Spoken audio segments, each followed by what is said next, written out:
볼까요? 시작. 자유로운 인생. 조금 의미 있는 단어인데요. 우리는 살아가다가 돌발적인 상황을 많이 만납니다. 그렇죠? 예상치 못한 일들, 전혀 의외의 일들을 만나죠. 그러면 우리는 속으로 이런 생각들을 합니다. 나는 성실하게 살아왔는데 왜 이런 일이 일어날까? 나는 거짓말한 것이 아니고 내가 뭐 어떤 것 한 것도 아닌데 왜 결과가 왜 이런 일이 일어날까? 내가 인생을 살았던 것이 잘못된 건가? 내 삶의 방식이 잘못 살아온 건가? 나는 제대로 사는 것 같은데 잘못된 건가? 이런 생각을 하기도 하고, 그렇다면 그동안 모든 노력이 다 무슨 소용이지? 내가 열심히 정직하게 아니면 땀 흘려 살아온 모든 것이 무슨 소용이 있나? 이런 생각을 하기도 하고, 또 심지어 남을 의식하는 사람들은 남들이 볼 때 나를 실패한 사람처럼 보겠지? 남을 의식하기도 하죠. 이런 질문들을 스스로 우리는 할 때가 많이 있습니다. 여러분, 야곱을 한번 볼까요? 야곱. 여러분, 이스라엘의 3대 족장이 누구죠? 3대 족장이? 아브라함, 이삭, 야곱. 근데 아브라함과 이삭, 야곱이 창세기에 많이 할애되어 있습니다. 그 중에 야곱을 한번 더듬어 볼까요? 야곱이라는 뜻은 원래 발꿈치를 잡은 자, 발꿈치를 잡았다. 쌍둥이죠. 형이 누구죠? 야곱의 형이? 에서와 야곱은 한날 한시에 났는데 순서만 바뀌었어요. 근데 나올 때부터 발꿈치를 잡고 나왔습니다. 의미 있는 말입니다. 그리고 동생으로 태어났기에, 여러분, 이스라엘의 전통에서 큰아들, 장자에게만 축복권이 있어요. 우리나라도 장자, 큰아들 중요했지 않았습니까? 지금이야 뭐 별 의미가 없지만, 그 이스라엘의 고대 이스라엘에서도 그 장자, 그래서 나는 분명히 몇 초 차이를 늦게 태어났지만 그 차자, 둘째라는 컴플렉스가 있어서 장자가 되기 위해서 어떻게 하면 형을 뛰어넘을까 해서 그는 이삭, 자기 형 이삭이 배가 고파 있을 때 팥죽 좀 달라, 붉은 죽 좀 달라 했을 때, 그때 그 순간 귀를 포착해서 그러면 나를 형이라고 그래라, 내가 그럼 다 주지 하면서 붉은 죽으로 형의 자리를 차지합니다. 자, 굉장히 경쟁, 시기, 질투 이런 것이 좀 묻어나지 않습니까? 그리고 이제 아버지가 눈이 어두워지고 말년에 가서 이제 아버지가 마지막 유언 비슷하게 축복할 즈음에 아버지를 속이고 어머니와 공모해서 장자의 축복을 제대로 받아요. 이걸 나중에 돌아온 형 에서가 이름 봐라, 아버지를 속이고 내가 장자인데 그냥 팥죽 한 그릇 때문에 그럴 때는 그냥 농담조로 우스갯소리로 그냥 의미 없이 바꿨지만은 진정한 장자는 난데 하면서 형은 칼을 들고 동생을 죽이려고 그럽니다. 그래서 어머니는 두 아들을 피 흘리는 걸 볼 수 없기 때문에 아들을 피신을 시키죠. 자기 오라버니 저 멀리 나반, 그렇죠? 그곳으로 하란 땅 나반으로 피신을 시킵니다. 여러분, 야곱 하면 저는 이렇게 인물을 조금 들여다보면요, 끊임없는 경쟁, 끊임없는, 그렇죠, 시기와 질투 속에 그렇게 살아왔지 않느냐. 그런데 결국은 이제 살아왔던 집도 사랑스러운 어머니도 아버지도 떠나서 고향을 떠나게 됩니다. 10절 11절 같이 한번 읽어볼까요? 시작. 야곱이 부엘세바에서 떠나 하란으로 향하여 가더니 한 곳에 이르러는 해가 진지라 거기서 유속하려고 그곳 한 돌을 가져다가 베개를 삼고 거기 누워 자더라. 여러분, 우리는요, 제가 이제 책을 읽을 때 한 줄을 읽고 나서 그 한 줄을 그냥 넘어가는 게 아니라 그 한 줄 속에 있는 이미지, 신상을 굉장히 깊이 생각하는 습관이 있어요. 그림을 그려봅니다. 제가 그린 건 아니고요, 유명한 화가가 그린 그림인데 이렇게 그림을 표현을 했어요. 무슨 생각을 했을까? 누워서 여러분 잠이 오겠습니까? 노천이는 노숙자입니다. 지금 도망자입니다. 어떻게 보면 사기꾼이요. 어떻게 보면 이제 후련단신, 이불도 없습니다. 베개도 돌로 베고 자요. 맹수가 있어요. 거기 곤충 전갈이나 아니면 해충이 있을 수도 있습니다. 독사가 나올 수도 있어요. 그렇죠? 그 반면에 또 거기는 강도들이 자주 출몰을 합니다. 그렇죠? 한순간에 죽을 수도 있습니다.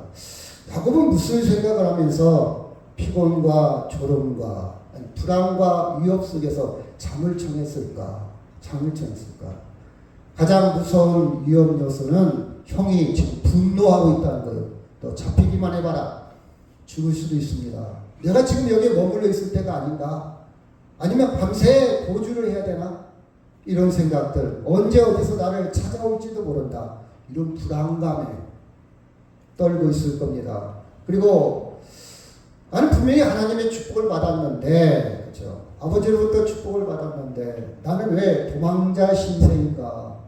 누구 하나 내 울타리가 없고, 누구 하나 나와 함께하는 자가 없고, 누구 하나, 그렇죠?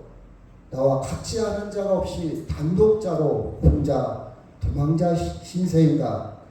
그렇다면 나는 앞으로 어떻게 살아가지? 이 삼촌이 나를 받아줄지 안 받아줄지, 내가 이 삼촌 집에 간다 할지라도 아무것도 가진 게 없는데 과연 나를 조카 대접을 하려는지, 그렇지 않습니까? 머슴으로 나를 사용하려는지, 아니면 문전박대 하려는지 많은 생각이 교차했을 겁니다. 그러면 왜 하나님의 뜻을 나는 나름대로 축복을 받고, 나는 믿음의 신앙 내 나름대로 축복의 명분 가지고, 그렇죠, 살아왔는데, 그렇죠, 혹시 내가 하나님의 방법을 내 방법으로 바꿔서 하나님의 방법을 제쳐놓고 내 뜻대로 나는 그렇게 좀 참지 못하고 배려심 없이 하나님의 뜻을 분별하기보다도 내 혈기로, 내 욕망으로 신앙생활을 했지는 않았을까? 하나님을 섬겼지는 않았을까? 그런 부끄러움도 있었을 겁니다. 그리고 무엇보다도 집을 떠나고 어머니를 떠나고 익숙했던 모든 것을 뒤로 하고 낯선 땅에서 떠난 위로움이라는 게 있지 않습니까? 위로움, 고독, 이런 것도 밀려왔을 겁니다. 아니면 아버지를 속이고 형을 속이고, 그렇죠, 어떤 죄책감, 난 이거밖에 안 되나? 저도 살아가면서요, 내 생각 속에 왜 이렇게 거짓말이 많은가? 나를 합리화시키고 나를 드러내고 나의 정당성을 위해서 거짓이라는 것들이 많이 보여요. 너 은근히 그러면서 자랑하지 않나? 너 은근히 그러면서 너를 합리화시키지 않나? 그런 자책감도 있거든, 죄책감도 있거든요. 아마 그런 자기 학대, 나는 원래 나쁜 사람인가 봐. 나는 원래 질이 안 좋은 그런 사람인가 봐. 나는 꼼수에 강해. 나는 잔머리를 잘 굴려. 아마 그런 죄책감도, 자기 학대도 아마 있을 수 있겠죠. 많은 생각이 버무러지면서 돌베개를 하고 잠이 듭니다. 몰려오는 피곤, 그렇죠? 잠이 들어요. 자기도 모르는 가운데 잠이 듭니다. 그렇죠? 여러분, 우리는 이 문제를 볼 때에, 우리는 성경을 항상 볼 때요, 성경의 모든 인물들, 완벽한 인물 하나도 없어요. 여러분 잘 아는 솔로몬, 아니면 여러분 다윗, 임금, 완벽하지 않잖아요. 아브라함 거짓말 잘합니다. 그렇죠? 이삭도 마찬가지로. 그리고 야곱 굉장히 완벽하지 않아요. 그래서 우리는 성경을, 여러분 성경에는요 좋은 얘기만 있는 게 아니에요. 추한 얘기, 더러운 얘기, 뭐 이상한 얘기들이 많이 있죠. 이 말은 성경을 있는 그대로 기록했다는 것과, 성경을 읽을 때 관점은, 여러분 아브라함이 훌륭했으니까 우리도 아브라함처럼 이렇게 접근하면 안 돼요. 아브라함에게 개입하신 하나님을 볼 줄 알아야 돼요. 하나님의 일을 볼 줄 알아요. 하나님의 사역, 하나님의 일하심을 보는 것이 성경 보는 관점이지, 여러분 다윗이 이랬으니까 우리도 다윗처럼 용감해야 되는 거 아닙니다. 여러분, 인간의 관점으로 보지 말고 이 야곱에게 하나님은 어떻게 개입하시고, 하나님은 어떻게 일하시고, 어떻게 하나님은 진행하고 계시나 이걸 볼 줄 알아야 돼요. 자, 모든 성경은 어느 관점에서 봐야 된다고요? 하나님의 관점, 하나님의 관점이에요. 야곱의 윤리적 도덕적 관점에서 보면 안 돼요. 하나님이 야곱을 선택했다는 거예요. 아멘. 여러분, 이 사랑을 이룰 줄 알아야 나도 하나님의 사랑을 누릴 수 있어요. 만약 이 관점이 없으면 아유, 내가 나같이 유선자가 예배 드려봤자 내가 거짓말장인데, 내가 사기꾼인데, 진실성도 없는데, 내가 일주 동안 살아온 것이 참 부끄러운데 어떻게 내가 이 모양으로 내가 예배 드려? 우리 이렇게 그렇죠 생각할 수가 있습니다. 그렇게 접근하지 말고요. 그럼에도 불구하고 하나님은 나를 사랑하고, 그럼에도 불구하고 하나님은 나를 위해서 십자가에 죽으시고, 그럼에도 불구하고 하나님은 나를 죽게 돌아오기를 원하신다는 관점을 볼 줄 알아야 됩니다. 아멘. 그래서 우리 성경을 볼 때 누가복음에 있는 말씀, 큰아들과 둘째 아들 탕자 이야기에서도 반듯하게 살아온 큰아들의 관점보다는 허랑방탕하고 계집질하고 모든 재산을 다 날려버렸지만 둘째 아들은 잔치에 참여했고, 큰아들은 잔치에 참여하지 못한 채 밖에서 빙빙 돌고 있습니다. 여러분, 누가 복받은 사람이에요? 둘째 아들. 그러나 여러분, 죄악을 제가 합리화시키는 거 아닙니다. 그래서 죄를 지차는 것이 아니에요. 제가 하고자 하는 의도는 나의 양심과 도덕과 윤리보다 뭐가 더 크다? 하나님의 사랑이 더 크다는 거예요. 이것을 우리가 느껴야 신앙이 성장할 수가 있습니다. 자, 창세기 25장 22절 시작. 그 아들들이 그 뱃속에서 서로 싸우는지라 그가 이르되 이럴 경우에는 내가 어찌할꼬 하고 가서 여호와께 묻자올 때 23절 시작. 여호와께서 그에게 이르시되 두 민족의 중에 강한 두 민족의 중에 저쪽에서 나오는 이가 이 족속이 저 족속보다 강하고 큰 자가 어린 자를 섬기게 하셨다.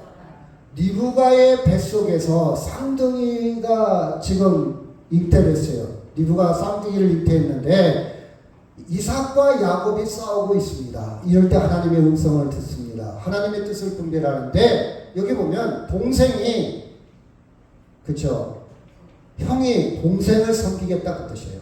다시 가서 에서가 누구를 섬긴다고요? 야곱을 섬기겠다. 하나님이 태어나기도 전에 뱃속에 있을 때부터 누구를 선택했다고요? 야곱. 야곱이 사기꾼이고 거짓말장이고 꼼수에 등한 야곱인 줄 몰랐겠습니까? 하나님이 뱃속에 있을 때부터 야곱을 선택했다는 거예요. 여러분, 저나 여러분이 이 세상 살면서 반듯하게 살면 참 좋겠죠. 그리 아니할지라도 하나님이 나를 선택했다는 거예요. 아멘. 내 윤리나 도덕, 양심을 뛰어넘어 하나님의 사랑이 더 크다는 논리입니다. 하나님이 여러분을 선택했기 때문에 이 시간 예배할 수 있는 거예요. 어떤 기준이 아니야. 많이 배웠다, 돈이 있다, 교양이 있다, 우아한 지식이 있다. 그게 아니고 하나님이 나를 선택했다는 사실이야. 야곱의 생각은 많은 생각이 오락가락합니다. 이러기도 하고 저러기도 하고. 그렇죠. 하나님 앞에 많은 어떤 죄책감, 자책감, 자존감도 떨어지고 자기 학대도 일어날 수 있어요. 내가 남은 게 뭐냐? 불연단심. 이 노숙자, 인생의 바닥까지, 바닥 더 내려갈 수 없는 바닥까지 떨어진 그 순간에, 그렇죠? 얼마나 처량하고 얼마나 초라했겠습니까? 그렇죠? 그렇다 할지라도 하나님의 선택, 하나님은 계속해서 개입했다는 사실입니다. 아멘. 내 인생에 누가 개입하고 있다고요? 하나님. 그래서 여러분, 지금 노숙자인 나만 보지 말고, 여러분 인생을 보는 눈도 그래요. 나만 보지 마세요. 누구를 바라보라? 하나님을 봐. 나만 바라보면 초라합니다. 나만 바라보면 별별 일 없어요. 너무 힘들어요. 왜 이런 일이 나에게? 근데 거기에서도 개입하신 하나님. 그 하나님을 여러분 알아가기를 원합니다. 느껴가기를 원합니다. 고백하기를 원합니다. 그렇죠? 예수님도 보면요, 세리나 주인, 창녀 더 가까이 지냈어요. 많은 종교인들이 그를 멀리했습니다. 오 저렇게 저건 아니야. 저 질이 나빠. 저 질이야 저 질. 저것도 인간인가. 사람들은 멀리했는데 예수님은 오히려 그 기준이 아니고 구원의 기준, 사랑의 기준으로 그들에게 접근했다는 사실을 그들과 친하게 지냈습니다. 그들을 구원하셨습니다. 여러분 우리는 윤리적 도덕적 가시를 무시하라는 게 전혀 아닙니다. 중요합니다. 어떻게 그런 일을 해야 되나? 우리가 윤리적이라고 도덕적이라는 그 기준 한계가 있다는 거예요. 정확하지 않다는 거예요. 항상 변할 수 있다는 거예요. 그렇죠? 변할 수 있어요. 제가 어제 우리 아들하고 한 시간 정도 통화를 했어요. 아기에 대해서. 그렇죠? 제가 아버지지만요. 은근히 너 이제 결혼했으니까 좀 아기를 낳으면 좋지 않을까. 은근한 같이 봐서 그 마음이잖아요. 근데 강요할 수 없어요. 본인의 인생이야. 본인들이 살아가는 거예요. 제가 어떻게 할 수가 없어요. 이렇게 세상은 변했어요. 옛날 같으면 너 언제 날래? 너 낳지 않으면 집에 오지 마. 옛날은 그랬잖아요. 대를 이어야 돼. 대가 끊기게 생겼어. 그렇죠? 그래서 우리는 그런 생각으로 그게 기준이었어. 그게 정론이었어. 그게 담론이었어. 근데 지금은요. 막 변하지 않습니까? 또한 그 도덕이나 윤리의 잣대로 보면 이 세상에는 온전한 사람이 있다 없다? 없다. 없어요. 내가 온전하다고 생각하는 것을 못 깨달았을 뿐이야. 스스로 속인다고 그랬어요. 귀엽다 하는 자들은 스스로 속인다. 이 말은 깨닫지 못한다. 알지 못한다 그 뜻이에요. 로마서 10장 9절 시작. 그러면 어떠하냐? 우리는 나으랴? 결코 아니라 유대인이나 헬라인이나 다 죄 아래 있다고 우리가 이미 선언하였느니라. 10절 시작. 유대인들이요 헬라인은 이방인을 말합니다. 이방인 하나님을 모르는 백성 이방인. 저 이방인들 지옥의 불쏘시개 값. 저런 것들은 인간도 아니야. 유대인들은 그런 관점으로 하나님을 섬겼어요. 바울은 과감하게 이 틀을 깨버립니다. 예수 만나고 나서. 그렇죠? 다 죄 아래 있다. 우리가 나을 게 없다. 의인은 없고 하나도 없다. 이 말은 우리 모두는 뭐다? 죄인이다. 그 뜻이에요. 죄인이다. 여러분 엊그제 신문에 하버드 대학교 여러분 아직 들어봤죠? 세계에서 명문 중에 명문입니다. 최고의 대학이에요. 거기에서 수십 년 동안 정직서 허니스트 정직에 대해서 연구한 학자가 있어요. 이 학자가 프란세스 진우라는 학자인데 이 학자가요. 요 근래 데이터 숫자를 조작을 했어. 조작. 그게 걸려버렸어. 정직성에 대해서 아주 대가요. 오랫동안 정직, 그쵸? 성실, 윤리적 행동에 대해서 오랫동안 연구한 교수입니다. 교수요. 그래서 데이터 조작을 해갖고 걸렸습니다. 윤리위원회에 회부가 됐는데, 테뉴어, 다시 말해서 이제는 정년, 보장, 이런 모든 제도를 박탈시킵니다. 여러분, 그 유명한 대학들은요, 다 보장돼, 신분 보장이 다 돼 있거든요. 박탈을 시켜요. 이거 82년 만에 처음이에요. 82년 만에. 이 사람은 정직인데, 이 사람은 뭐랄까요, 윤리적 행동의 대가인데, 그 교수가 지성인이 조작을 한 거예요. 이게 인간의 한계예요. 그럼 그 사람만 그럽니까? 우리도 마찬가지예요. 우리도 마찬가지예요. 그렇죠? 이게 인간의 한계입니다. 인간의 한계예요. 누가복음 23장 42절 43절 시작. 이르되 예수여 당신의 나라에 임하실 때 나를 기억하소서 하니 43절.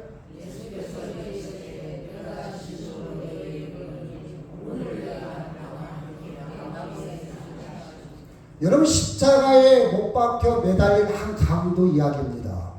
그는 죄를 지어서 강도로 지금 사형 선고를 받은 거예요. 그 죄 때문에 아마 살아온 과정이 그렇게 이쁘게 살아오진 않았을 것 같아요. 우리가 상상해 보는데 아무것도 없어요. 뭐 덜 세운 것도 거의 없을 것이고 공을 세운 것도 없을 것이고 강도짓 하다가 인생 종치게 생겼어요. 지금 죽어가고 있습니다. 그렇다 할지라도 하나님은 그를 사랑하시고 그를 받아주시고 그를 구원했다는 사실입니다. 이게 성경의 본질입니다. 아멘. 그래서 여러분이 인생을 살아갈 때 성경을 볼 때 누구 관점에서 봐라? 하나님 관점에서 봐라. 야, 저거 주인이잖아. 저거 죄졌잖아. 다 드러났잖아. 그렇죠? 하나님은 그렇게 보지 않습니다. 우리는 하나님의 관점을 연습해야 돼요. 이것이 영성입니다. 영성이에요. 여러분 성경에 보면요, 상당한 사람들이 학문과 종교와 윤리적에 별 볼 일 없는 사람들 많이 있습니다. 근데 한순간에 누구를 만나고 예수님 만나고 누구를 만나고 하나님 만나서 영적인 깊은 세계에 들어간 인물들이 너무 많아요. 너무 많아. 그래서 저는 이렇게 생각합니다. 어떤 사람도 절대화시키지 마라. 그 사람이 어떻게 변할지 몰라. 어떤 사람도 완벽하지 않다. 반대로 강도, 장녀, 세리, 아무리 사기꾼, 무기징역, 사형 선고를 받았다 할지라도 하나님의 사랑에 있어서는 뭐 하지 마라? 포기하지 마라. 이 갈등을 잘 그리는 영화가 미량 맞죠? 미량이라는 영화 있죠? 어떻게 저 주인이 하루아침에 회개한다고 죄가 없어져? 이게 갈등하는 거예요. 사람들의 윤리와 하나님의 윤리 사이에서. 아니 저 사람은 저렇게 많은 죄를 졌으면 거기에 상당한 보험을 받아야지. 대가를 치러야지. 예배당에 가서 하나님 제가 죄인입니다. 잘못했습니다. 그 말 한마디에 죄가 없어진다고? 사람들이 이해가 안 되는 거예요. 충돌하는 거예요.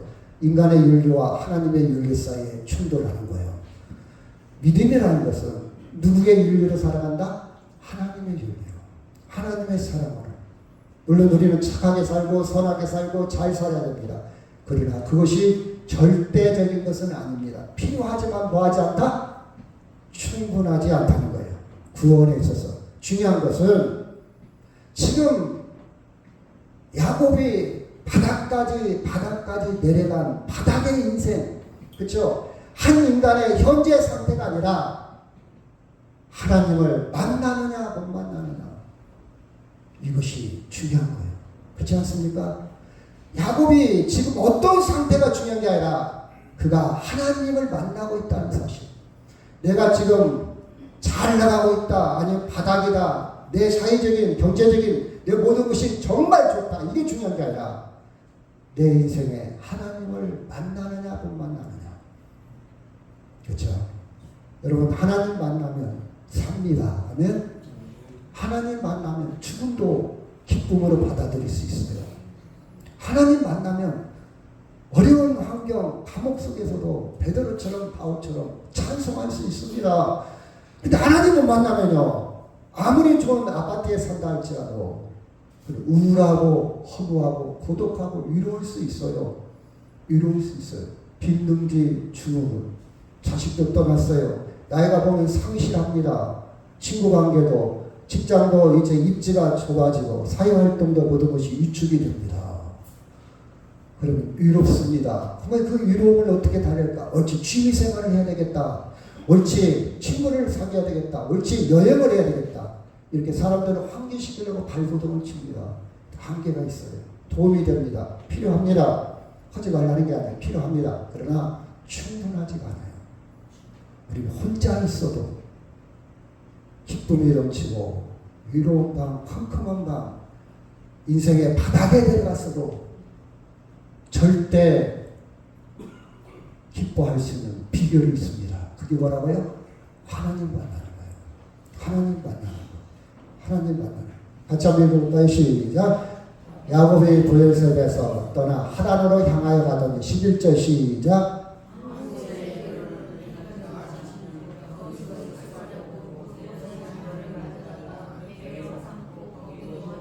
자, 바다까지 내려왔습니다. 그럴 때 꿈에 본즉 사닥다리가 땅 위에 서 있는데 그 꼭대기가 하늘에 닿았고 또 본즉 하나님의 사자들이 그 위에서 오르락 내리락 하고 13절 시작.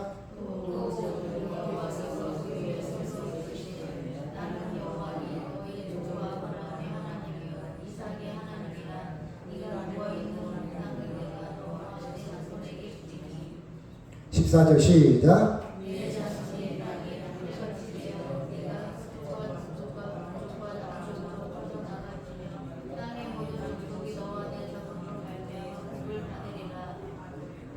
십이 절 저는 꿈의 본질을 이렇게 해석하고 싶어요. 꿈에 막 나타났다. 그렇게 저는 그렇게까지 그렇게까지 접근하고 싶지는 않고 이렇게 생각하고 싶어요. 꿈의 본질.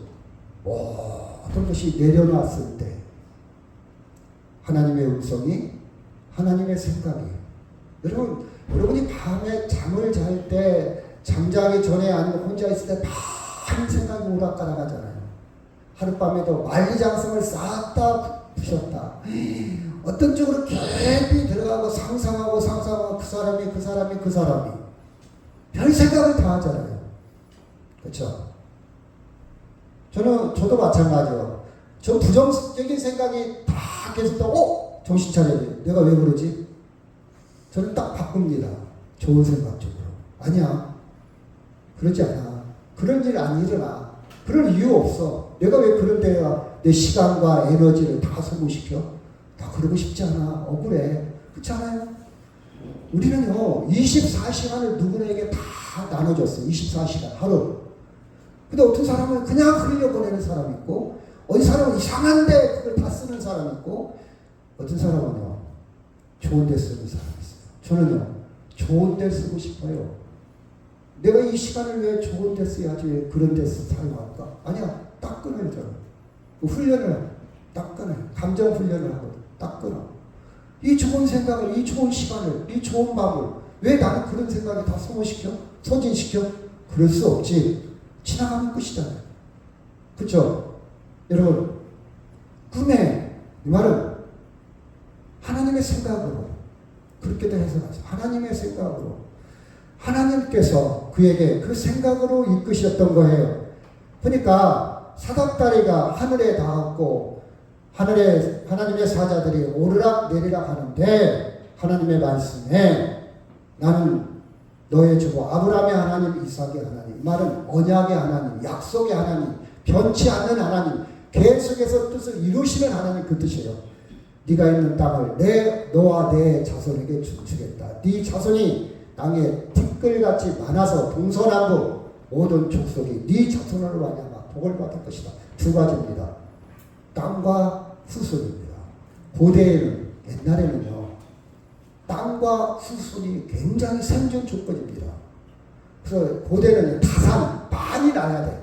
그래서 시편도 보면 자식이 많은 것은 화살통에 화살이 가득한 장수 같다 그랬어요. 장수가 화살을 쏠라도 화살이 없어. 그러면 큰일 나잖아요. 이 말은 고대에는요 언제 죽을지 몰라. 천막을 치고 산단 말이에요. 제대로 방어벽이 없어요. 갑자기 다른 부족이 쳐들어와서 몰살시킬 수도 있고 불을 질러버릴 수도 있고 죽을 수도 있어요. 그래서 많이 있어야 돼. 수가 많아야 돼. 수. 그래서 많이 나왔어요. 그래서 많이 나는 것이 복입니다. 그 다음에 유목민 이동하기 때문에 계속 누구를 만날지 어떤 곳에 강한 자를 만날지 아니면 나쁜 사람을 만날지 몰라. 이동하기 때문에. 근데 땅이 있다. 토지가 있다. 적과 꿀이 흐르는 물이 있다. 이것은 생존의 첫 번째 조건입니다. 자손과 땅. 이 말은 무슨 뜻이냐. 하나님이 네 생명을 내가 보존하겠다. 네 생명을 내가 보호하겠다. 보존하겠다. 지키겠다. 그런 뜻입니다. 그런 뜻이에요. 그렇죠? 여러분 우리는 여기에서 나는 땅이 생겼어. 우리 후손이 많아진대.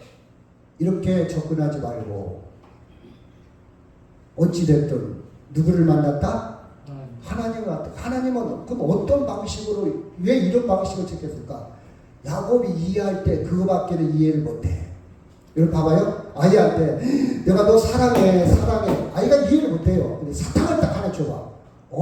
나를 사랑하는구나. 아이가 아이스크림을 막 사달라고 그럽니다. 그거 건강에 안 좋아. 그거 많이 먹으면 안 좋아. 이가 썩을 수도 있고 그거 굉장히 안 좋은 거야. 아이가 이해를 못해요. 우리 엄마 아빠 나 사랑하지 않는가 봐. 그렇죠? 이런 생각을 가집니다. 근데 아이가 이해할 수 있는 건 뭡니까? 아이스크림을 사주는 거예요. 그러면 우리 할머니 최고 우리 엄마 최고. 야곱이 내가 너를 사랑한다. 하나님께서 야곱에게 너를 사랑한다 이렇게 말할 때 야곱이 이해할 수 있는 수준이 뭐냐? 이해할 수 있는 방식이 뭐냐? 내가 너에게 땅을 주고 내가 너에게 자손을 맡기겠다. 이런 방법으로 접근했다는 사실. 아멘? 그러지 여러분 하나님의 복을 받으면요 자손도 많고 땅도 많고 이렇게 해석하면 조금 곤란해요. 그렇게 해석하면요 이 땅이 전부가 아니에요. 아무리 부자로 산다 할지라도 이 땅의 모든 것은 뭐하다? 영원하지 않는 거예요. 여러분 이해가 돼요? 성경이 나왔잖아요. 복받아 것은 땅도 많고 자손도 많은 거 아닙니까? 성경의 본질을 잘 모르는 사람들. 왜 그것도 없으면 또 하나님이 나 복 안 주시는가 봐. 하나님이 나를 사랑하지 않는가 봐. 또 이렇게 생각한다. 여러분 기준을 땅의 것으로 삼지 마시길 바랍니다. 하나님의 나라와 의는요 땅의 기준이 아니에요. 근데 왜 이렇게 표현했냐? 야곱 수준이 이렇게 이런 방식으로 표현해야 야곱은 안정감을 누려. 안정감을 누려. 우리가 거기까지 성경을 볼 줄 알아야 돼요. 거기까지. 그렇죠? 자, 하나님을 만났다는 거예요. 하나님을 체험했다는 거예요.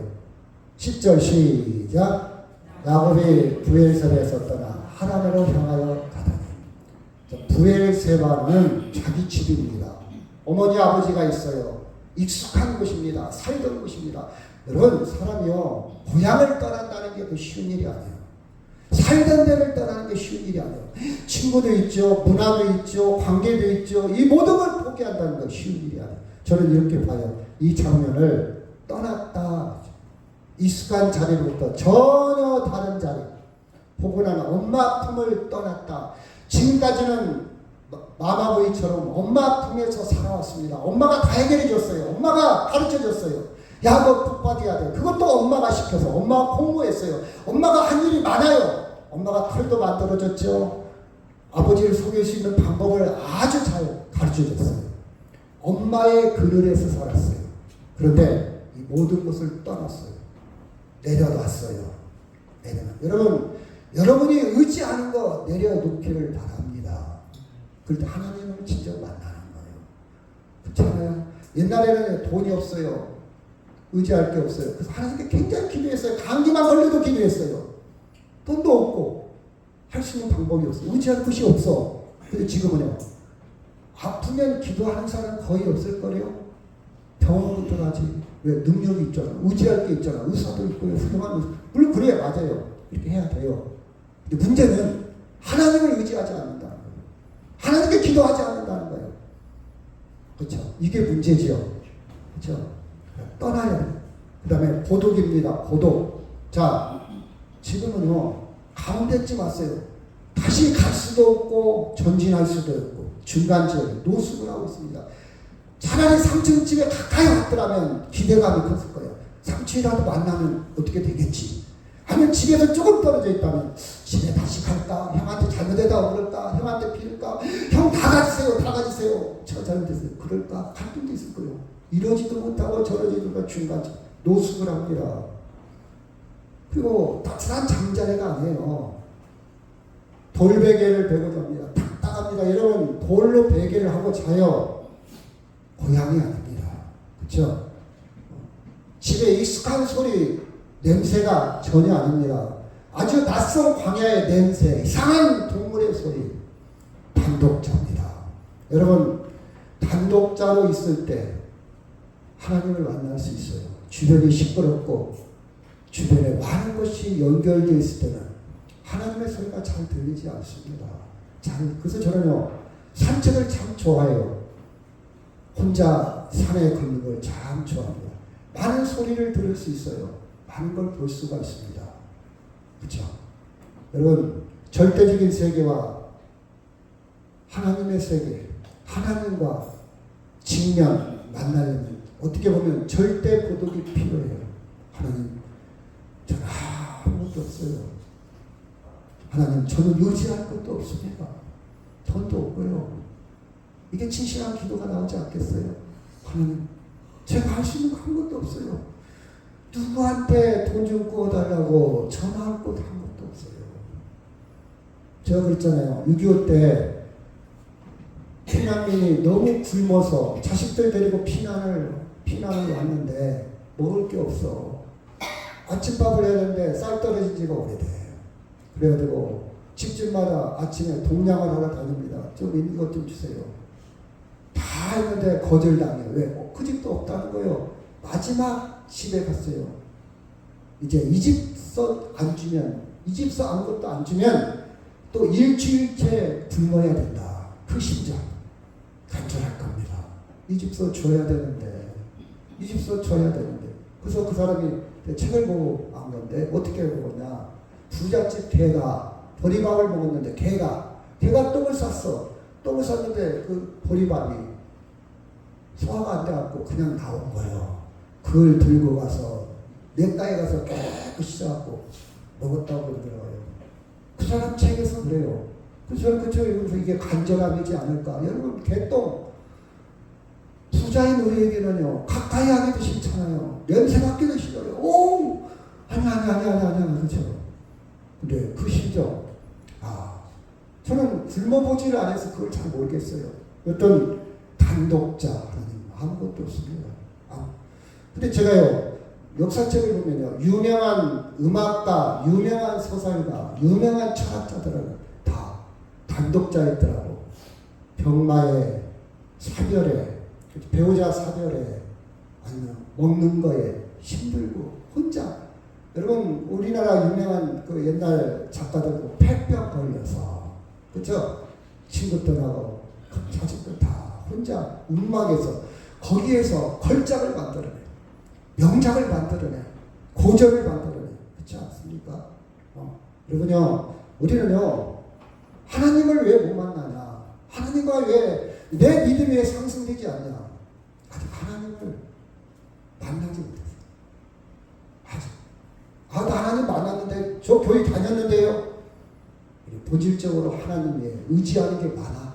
하나님은 진짜 내 힘으로, 내 능력으로 살고, 하나님이 보너스를 있으면 좋겠다. 제가 그 예언을 항상 들죠. 아파트에 경비원 정도로, 이것 좀 부탁해요. 이것 좀 맡아주세요. 택배 오면 관리 좀 해주세요. 그 정도의 기도, 그 정도의 간절함. 잘 부탁하겠지 뭐. 잘 관리하겠지 뭐. 그 정도.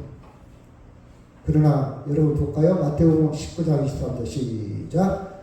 예수께서 제자들에게 이르시되 내가 진실로 너에게 이르노니 부자는 천국에 들어가기가 어려우니라. 24절 시작.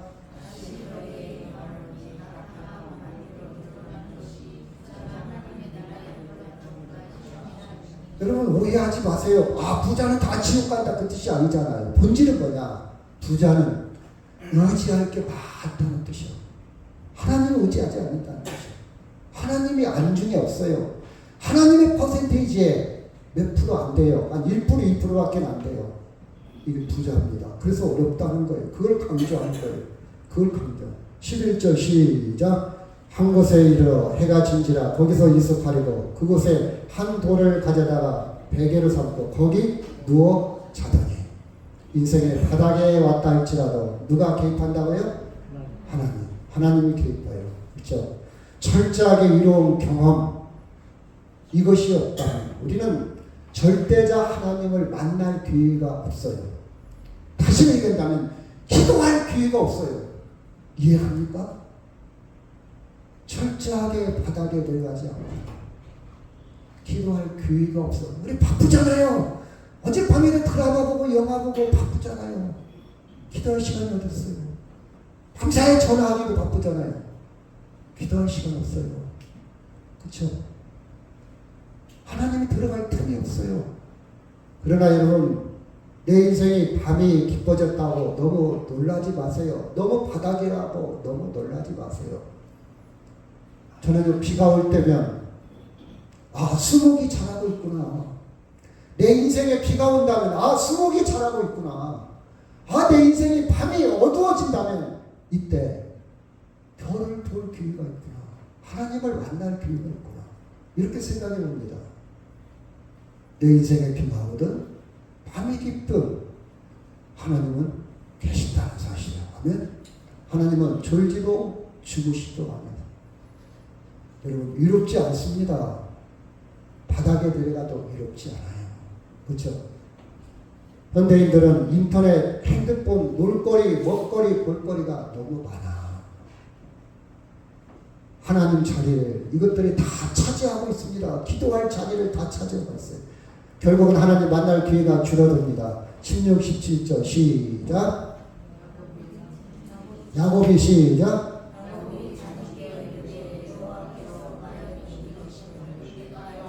17절.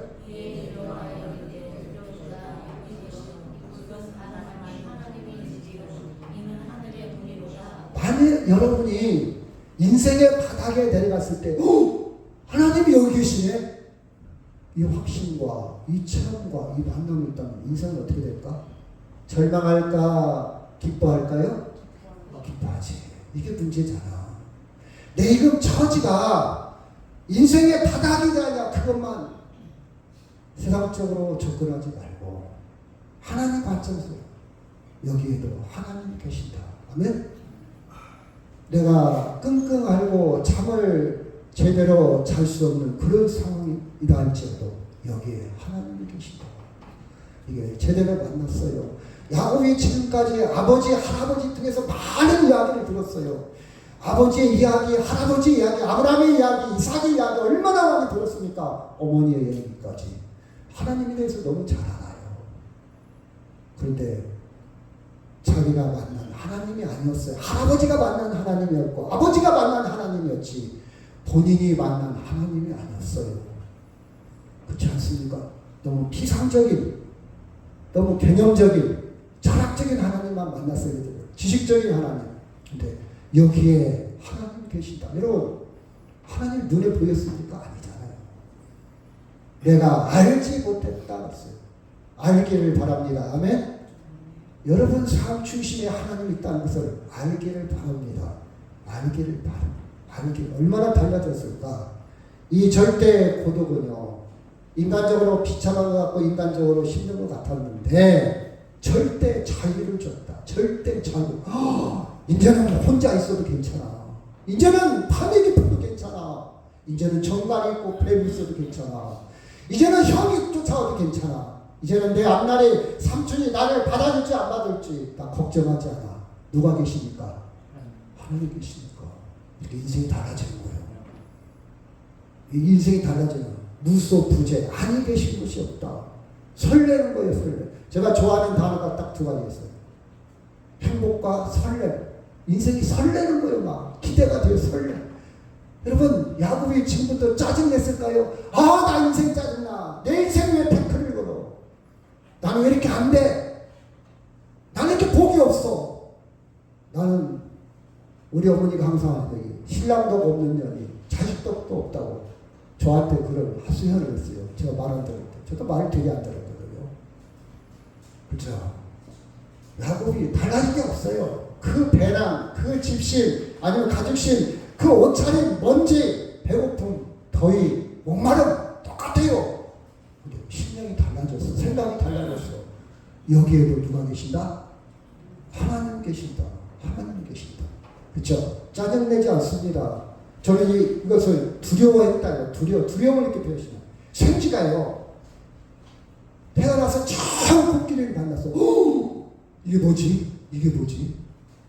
이게 뭐지? 그게 두려움이에요. 두려움. 상가 말로 표현할 수가 없어요. 이게 어떤 동물이야? 이게 산이야? 이게 짐승이야? 이게 도대체 처음 봤을 때 또 이런 생각을 해요. 제가 요새 읽는 책 중에 길태의 시집을 읽고 있는데 길태가 유명한 말은 있지. 인생은 뭐가 아니고 인생은 무엇이다? 인생은 속도가 아니라 방향이다. 길태의 시집을 읽고 잘난 척을 하고 아는 척을 하고 서로 이야기를 하는데 옆에 길태가 딱 나타났어. 아이고 부끄러워. 지금까지 내가 책 좀 읽었다고 한 권 읽었다고 그것 좀 아는 척하고 잘난 척했는데 길태가 딱 나타난 거예요. 살아서. 이렇게 한번 표현을 한번 해볼게요. 그 심정이요. 하나님을 두려워했다. 부끄러워. 창피해. 그쵸? 이게 두려워했다. 그 뜻이 두려워했다. 여러분, 하나님을 만난 사람은요, 주변 사람을 의존하지 않고 고독을, 위로움을 뛰어넘습니다. 뛰어넘어요. 근데 하나님을 만나지 못하기 때문에 위로움을, 고독을 혼자 못 견뎌. 힘들어해. 그래서 막 몰려다니고, 뭐 재미나는 거 없을까? 뭐 맛있는 거 없을까? 뭐 볼거리 없을까? 계속 악순환돼요. 계속 허기져. 아, 나 거기 가봤어. 아, 그거 볼 거 없어. 뭐, 그렇고, 그렇지, 뭐. 우리 동네도 많아. 악순환되는 거예요. 아, 나 크루즈 여행도 해봤고, 유럽 여행도 가봤는데, 집이 좋아. 나 이제 그만 갈라. 아, 그냥 집에 쉴래. 그죠? 악순환되는 거예요, 악순환. 여러분, 이 고독을 뛰어넘기를 바랍니다. 이 고독을 뛰어넘는 것은 하나님을 만나는 거예요. 하나님을 만나. 그렇죠? 여러분, 하나님을 만나지 못하면요, 저는 불행한 사람이라고 봐요. 왜 계속 채우려고 허위적거려 계속 돈 벌어서 하나님을 만나지 못하면 구원 없는 사람. 그렇죠? 인생에 힘이 왜 사는지, 내가 왜 이렇게 열심히 살지, 내 인생을 왜 이렇게 열심히 살지, 남는 게 뭐지? 허무해집니다. 허무해져요. 그럴 수밖에 없어요. 계속 상실되니까. 이제 몸도 아파. 이제 모든 것이 떨어져 나가 상실돼. 허무해지잖아요. 죽음에 대한 두려움도 생깁니다. 그렇죠? 뛰어넘지를 못해요. 그러면 하나님 만난 사람은 세상을 떠나서 혼자 살아야 되냐? 그건 아니에요. 여러분, 창세기 47장 9절을 보니까 야곱이 바로에게 이르되 내 나그네 길의 세월이 130년이이다. 내 나이가 얼마 못 되니 우리 조상의 나그네 길의 연주에 미치지 못하나 어떻게 살았다고요? 험악한 세월을 보냈나이다 하고 야곱이 바로에게 축복하고 그 앞에서 나오니라. 여러분, 인생을 험악한 인생을 살다 할지라도 우리는 하나님을 만나면, 하나님이 그 어디가 언제나 함께 계신다는 사실을 만나면 우리 설레일 수 있습니다. 설레일 수 있습니다. 항상 감사하며 웃을 수 있습니다. 그래서 야곱은요, 살아갈 때 두 가지 이름을 갖고 샀어. 발꿈치. 창세기 3장 15절 보니까 여자의 호수는 내 머리를 상하게 할 것이요 너는 그의 발꿈치를 상하게 할 것이다. 발꿈치를 상하게. 구속의 씨앗입니다. 그래서 예수님을 다윗의 자손이라고 그랬어요. 그 다음에 족장을 이야기할 때 계속해서 구속사를 쭉 보면 야곱도 예수님의 구속의 역사의 한 부분을 담당한 이름을 갖고 있었더란 말이에요. 십자가를 이야기합니다. 사탄은 네 머리를 상하게 한다. 말은 죄 때문에 예수님이 죽지만 발꿈치를 말은 이제 예수님이 승리한다. 승리한다. 그렇죠? 승리한다. 이스라엘입니다. 하나님과 겨루어 이긴 자. 하나님을 봤다. 하나님을 어떻게 이길 수 있습니까? 못 이겨요. 근데 하나님의 그 이상을 하나님 그에게 보여줬다. 양보했다. 그 뜻이에요. 그렇죠? 이 말씀하고 마치도록 하겠습니다. 시작. 야곱이 창립께 이르되 여호와께서 과연 여기 계시거늘 내가 알지 못하겠도다. 17절 시작.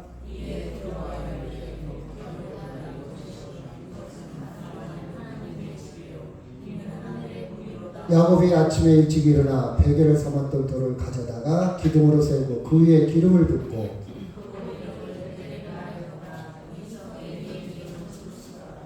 아멘. 다 같이 동서로 기도합니다.